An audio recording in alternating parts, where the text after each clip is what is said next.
Hello friends, कैसे हैं आप लोग। फ्रेंड्स, इस वीडियो में हम लोग जैन धर्म से संबंधित महत्वपूर्ण तथ्यों को जानेंगे। संपूर्ण लूसेंट का निचोड़ इस वीडियो में हमने लाया हुआ है और एकदम आसान भाषा में है। तो चलिए दोस्त, हम अपने वीडियो की तरफ बढ़ते हैं। और हाँ, अगर वीडियो पसंद आए तो दोस्तों के साथ शेयर करना ना भूलें। हम अपने क्वेश्चन की ओर बढ़ते हैं। जैन धर्म में हमारा पहला क्वेश्चन है, जैन धर्म के प्रथम तीर्थकर यानी जैन धर्म के संस्थापक कौन थे।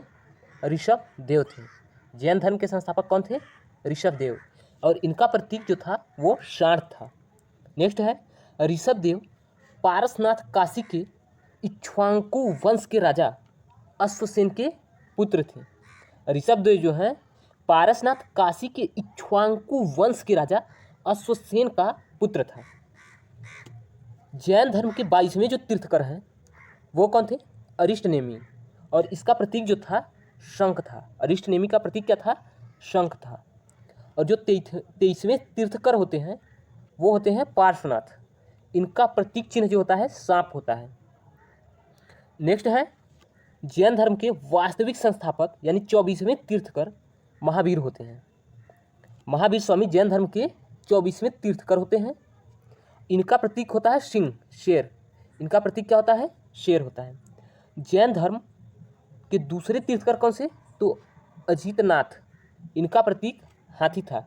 ये सब जो भी हैं जैन धर्म के तीर्थकरों की लिस्ट जो हमने 3-4 बताया हुआ है, ये प्रीवियस ईयर में पूछे गए हैं, इसलिए हमने इस कंटेंट को ले लिया है। नेक्स्ट आगे बढ़ते हैं। महावीर का जन्म जो है 540 BC में कुंडल ग्राम बिहार में हुआ था। महावीर का जन्म 540 BC कुंडल ग्राम वैशाली बिहार में हुआ था। महावीर के पिता का नाम सिद्धार्थ था। महावीर के पिता का नाम सिद्धार्थ था, जो कि जात्रिक कुल के प्रधान थे। जात्रिक कुल के प्रधान थे। और इनकी माता का नाम त्रिशला था। महावीर की माता का नाम क्या था? त्रिशला था। महावीर की पत्नी जो थी उनका नाम यशोदा था, जबकि बुद्ध की पत्नी का नाम यशोधरा था। नेक्स्ट है, महावीर की पुत्री होती है जिनका नाम अनुज्जा था। प्यार से इन्हें लोग प्रियदर्शिना भी बुलाया करते थे। नेक्स्ट है, महावीर का प्रथम अनुयायी उसका दामाद जमाली बना। जमाली कौन था? अनुज्जा यानी प्रियदर्शिना का पति था। नेक्स्ट आगे बढ़ते हैं। महावीर के बचपन का जो नाम था वर्धमान था। महावीर के बचपन का नाम क्या था? वर्धमान था। जब इनको ज्ञान की प्राप्ति होती है उसके बाद ये महावीर कहलाते हैं। 30 वर्ष की अवस्था में इन्होंने घर का त्याग कर दिया था। बुद्ध ने कितने वर्ष में किया था? 29 वर्ष में। 12 वर्ष की कठोर तपस्या के बाद बुद्ध को 6 वर्ष की कठोर तपस्या के बाद ज्ञान प्राप्त हुआ था। जुम्बिक के समीप ऋजुपालिका नदी के तट पर, ऋजुपालिका नदी के तट पर साल वृक्ष के नीचे महावीर को ज्ञान की प्राप्ति होती है। महावीर को ज्ञान की प्राप्ति होती है 12 वर्ष की कठिन तपस्या के बाद जुम्बिक के समीप ऋजुपालिका नदी के तट पर, जबकि बुद्ध को होती है निरंजना नदी के तट पर। साल वृक्ष के नीचे ज्ञान की प्राप्ति होती है जैन को। महावीर ने अपना प्रथम उपदेश राजगीर में दिया था। महावीर ने अपना प्रथम उपदेश कहाँ दिया था? राजगीर में दिया था।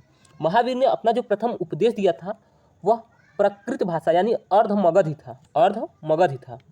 नेक्स्ट आगे बढ़ते हैं। महावीर अपने शिष्यों को 11 गढ़ राज्यों में विभाजित किए थे। प्रथम जैन सभा 322 ईसा पूर्व में पाटलिपुत्र में स्थूलभद्र की अध्यक्षता में हुआ था। प्रथम जैन सभा पाटलिपुत्र में 322 ईसा पूर्व में स्थूलभद्र की अध्यक्षता में हुआ था तथा उस समय जो शासक था वह चंद्रगुप्त मौर्य था। इसी सभा में जैन धर्म 2 भागों में विभाजित हो गया। पहला था श्वेतांबर, जो सफ़ेद वस्त्र पहनते थे लोग उन्हें श्वेतांबर कहा गया, और जो नग्न अवस्था में रहते हैं उन्हें दिगंबर कहा गया। नेक्स्ट है, जैन समुदाय का प्रथम विभाजन के श्वेतांबर संप्रदाय के संस्थापक स्थूलभद्र हुए। जैन समुदाय 2 भागों में बटा। पहला भाग जो था उसका विभाजन हुआ वह श्वेतांबर बन गया, जिसके संस्थापक स्थूलभद्र हुए। नेक्स्ट है, दिगंबर संप्रदाय के संस्थापक भद्रबाहु हुए, जो दक्षिण में चले गए थे। नेक्स्ट है, आगे बढ़ते हैं। जैन धर्म ने अपने आध्यात्मिक विचारों को सांख्य दर्शन से ग्रहण किया है। जैन धर्म ने अपने आध्यात्मिक विचारों को सांख्य दर्शन से ग्रहण किया है। सांख्य दर्शन हिंदू धर्म का एक पवित्र ग्रंथ भी माना जाता है, उसी से इन्होंने अपने आध्यात्मिक विचारों को ग्रहण किया हुआ है। नेक्स्ट है, दूसरी जैन संगीति वल्लभी गुजरात में क्षमा श्रवण की अध्यक्षता में हुआ था। दूसरी जैन संगीति वल्लभी गुजरात में क्षमा श्रवण की अध्यक्षता में हुआ था। प्रथम जैन भिक्षुणी नरेश दधिवाहन की पुत्री चंपा थी। प्रथम जैन भिक्षुणी नरेश दधिवाहन की पुत्री चंपा थी। जैन धर्म के 3 रत्न कौन कौन से हैं? तो पहला है सम्यक दर्शन, दूसरा है सम्यक ज्ञान, तीसरा है सम्यक आचरण। नेक्स्ट आगे बढ़ते हैं। त्रिरत्न की अनुशीलन में 5 महाव्रत का पालन अनिवार्य है। त्रिरत्न की अनुशीलन में 5 महाव्रत का पालन अनिवार्य किया गया है। वो कौन कौन से हैं? पहला है अहिंसा, दूसरा है सत्यवचन, तीसरा है अस्तेय, चौथा है अपरिग्रह, पांचवा है ब्रह्मचर्य। नेक्स्ट, जैन धर्म में ईश्वर की मान्यता नहीं है। पुनर्जन्म को मानते हैं, कर्म में विश्वास रखते हैं, लेकिन ईश्वर की मान्यता नहीं है इनमें। जैन मठों को बसदि कहा जाता था। जैन मठों को क्या कहा जाता था? बसदि कहा जाता था।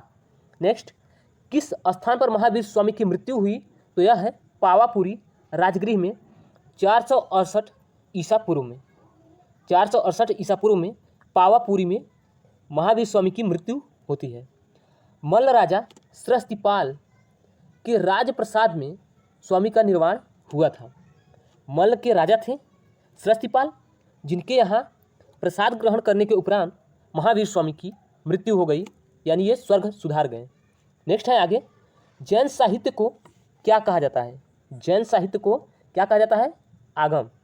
नेक्स्ट है, जैन ग्रंथ कल्पसूत्र की रचना किसने किया था? भद्रबाहु ने। जैन ग्रंथ कल्पसूत्र की रचना किसने किया था? तो यह है भद्रबाहु। नेक्स्ट है, महावीर स्वामी यति कब कहलाए? महावीर स्वामी यति कब कहलाए? घर त्यागने के बाद। जैसे बौद्ध के एक एक स्टेप को कुछ न कुछ कह दिया गया है, वैसे ही महावीर स्वामी को भी हर स्टेप को कुछ न कुछ नाम दे दिया गया है। जैन धर्म का सबसे बड़ा केंद्र कहाँ था? जैन धर्म का सबसे बड़ा केंद्र कहाँ था? चंपानगरी। चंपानगरी में था, जो कि अंग की राजधानी हुआ करती थी। अंग एक प्रदेश हुआ करता था उस समय, उसकी राजधानी चंपानगरी हुआ करती थी।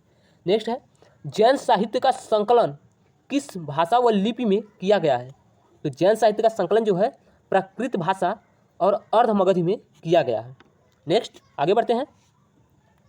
जैन धर्म में पूर्ण ज्ञान को क्या कहा जाता है? कैवल्य। जैन धर्म में पूर्ण ज्ञान को क्या कहा जाता है? कैवल्य कहा जाता है। और कैवल्य सिर्फ और सिर्फ अब तक महावीर जैन को ही कहा गया है जैन धर्म में। कलिंग राजा खारवेल तथा अजात शत्रु का पुत्र उदयन जैन धर्म के अनुयायी थे। कलिंग राजा खारवेल तथा अजात शत्रु का पुत्र उदयन जैन धर्म के अनुयायी थे। जैन धर्म द्वारा शरीर को भूखा रखकर प्राण त्यागने की जो विधि है, परंपरा है, उसे शल्यखना कहा जाता है। क्या कहा जाता है? शल्यखना कहा जाता था। नेक्स्ट है, जैन धर्म का सबसे महत्वपूर्ण सिद्धांत क्या था? तो वह था अहिंसा। अहिंसा न करना जैन धर्म का सबसे महत्वपूर्ण सिद्धांत था। जैन धर्म के तीर्थकर की जीवनी का उल्लेख कल्पसूत्र में किया गया है। जैन धर्म के तीर्थकरों की जीवनी का जो उल्लेख है कल्पसूत्र में किया गया है। नेक्स्ट है, कल्पसूत्र के रचयिता कौन थे? कल्पसूत्र है तो कोई उसको लिखा भी होगा, रचना भी किया होगा, तो वो किए थे भद्रबाहु ने। कल्पसूत्र के रचयिता भद्रबाहु हैं। नेक्स्ट, महावीर ने मगध नरेश बिंबिसार के शासनकाल में उपदेश दिया था। बिंबिसार के शासनकाल में उपदेश दिया था। जैन धर्म में 5 महाव्रत भिक्षुओं के लिए अनिवार्य था। पहला था अहिंसा, दूसरा था सत्यवचन, तीसरा था अस्तेय, चौथा अपरिग्रह, पांचवा ब्रह्मचर्य। नेक्स्ट, जैन धर्म में ईश्वर की मान्यता नहीं है, ये हमने पहले भी डिस्कस कर चुके हैं। महावीर पुनर्जन्म व कर्मवाद में विश्वास रखते थे। नेक्स्ट आगे बढ़ते हैं। जैन धर्म मानने वाले राजा कौन कौन से थे?